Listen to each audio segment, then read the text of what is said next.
What we did was a little bit different. We found that social networking was very important. We wanted to prove that out inside of Oracle and help our organization be smarter about it. And so we actually built our own from scratch. And that's, I think, one of the lessons here if you are trying to do Enterprise 2.0, if you will, inside your company when you're struggling, trying to kind of move the needle forward. One of the things that you should do is actually get a developer on your team. I see a lot of people trying to move this along, but really they're just walking around with PowerPoints or trying to convince people that transparency is the future. But unless you actually get in there and build something and run it, you don't really understand what works and what doesn't. You don't really have the credibility with your audience. So I think that's really important. It's one of the things we did was hopped right in. We built a social network because we knew it was very important. And we started to show people what this could be behind the firewall. And we built this. This was something last year we did it. We built the site in about, I think it took us something like 4 weeks. I had one developer on it, full time. 4 weeks all the way from design, all the way through building the entire social network. And that includes things like a rich profile, things like integration to our LDAP system, and things like the ability to make contacts with people, have an activity log, all the usual things that you would see in a site like this. And so we built it pretty quickly, and on a Thursday we launched it. And the way we launched it was I sent an email out to about 100 different people. And these are at the time I was doing a weekly newsletter to the organization around Enterprise 2.0, Web 2.0, what was going on in the space. And when I sent that letter, it was about the fourth bullet point in the note. It was kind of below the fold, just saying, look, we're going to launch what we call Connect. It's going to be in beta, and it's available today. And I had a link to it. When I sent that, we had 3 people on the site. It was basically me, my product manager, and a developer on the team. About an hour later, I got a phone call from my product manager and said, hey, we have 270 people on the site already, which was pretty incredible considering it was just from this one email. And the next morning when I came in, we had about 8,000 people on the site. So it was very powerful to watch as the world came online. Keep in mind that we're an 80,000 plus person organization.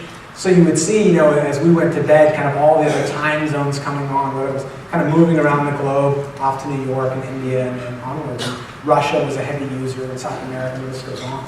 So it was fascinating to kind of see that go. And keep in mind, you had to have been invited to this system. And we already had a directory inside of Oracle. We have a site there. And so why did people go into this? And I think that's one of the interesting things. All we really did, we allowed people to connect, and we had a really nice UI to it. That was kind of all we had. And we still got huge adoption. In fact, to date, even though it's not even on the internet, you have to still have somehow bookmarked the URL or have it sent to you at some point. We still have something on the order of 10,000 people a week coming to the site. Something like 40,000 people have actually logged in. So a pretty big group is actually out there using it. Now, what I think is most interesting about kind of the social phenomenon and why it is valuable if you're in a company, because you will get people saying to you, this is for kids, right? This is MySpace. What's the point of this? Or it's a blog, it's a wiki, I get it, let's move on. You'll hear those types of comments. What I think is powerful here, and what is different from something like a Facebook, is the content, right? The content is what's extremely valuable here in the social network, and it's the combination that's interesting.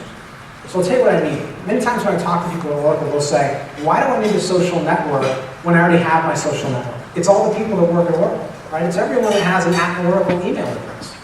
And I give, there's kind of 2 answers to that.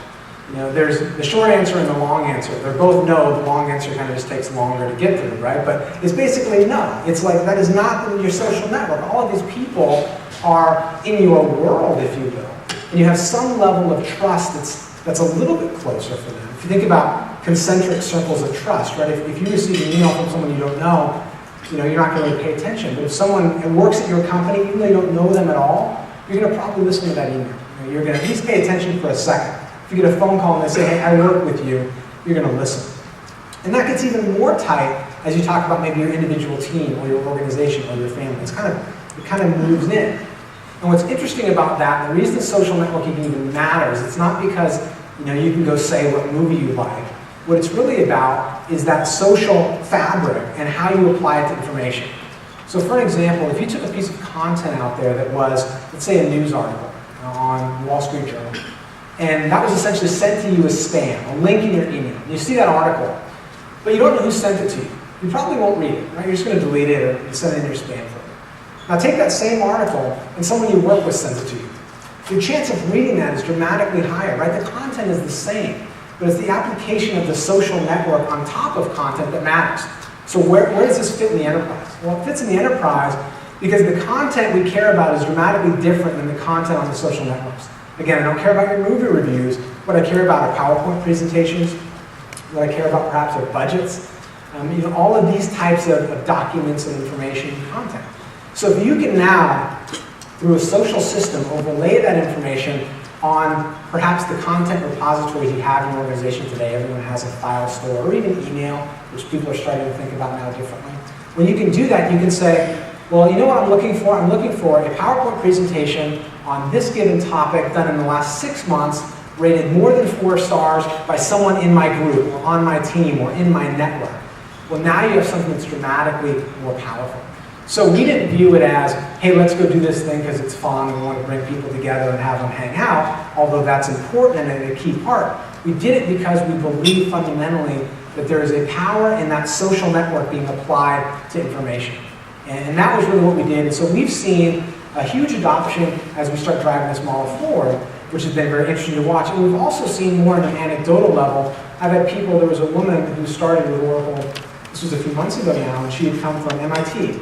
Straight out of school, joined the company, and she had seen at one point me demo Connect, our internal social network.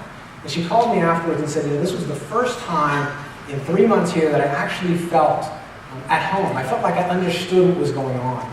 And as these generations come on board, more and more of them are going to actually be looking for this type of experience, and they're going to be hungering for it. And we've seen that in our adoption, and we see it anecdotally. And frankly, these changes have become so obvious now in what's going on after several years of everyone talking about it, that we're now driving into products. So many of our products actually start adopting these new modes of thinking. And that's where I think we're going to see another kind of big wave. And you can't say, oh, older people don't get it and they're all not on there. Because there's younger people that don't get it and older people that are really tech savvy. You're going to find a mix. But I think what you find is the same thing you find with all of the Web 2.0 sites that are out there, whether it's Flickr or Facebook or MySpace or even some of the things like Twitter that are a little bit more out there. I think what you find is a lot of the same people are out on those same sites. And so we find that certainly internally that the people that are into this, that really care about it, that are big believers in a more participatory architecture, are the same people that are actually using both our internal social network and our internal idea sharing sites that we built as well.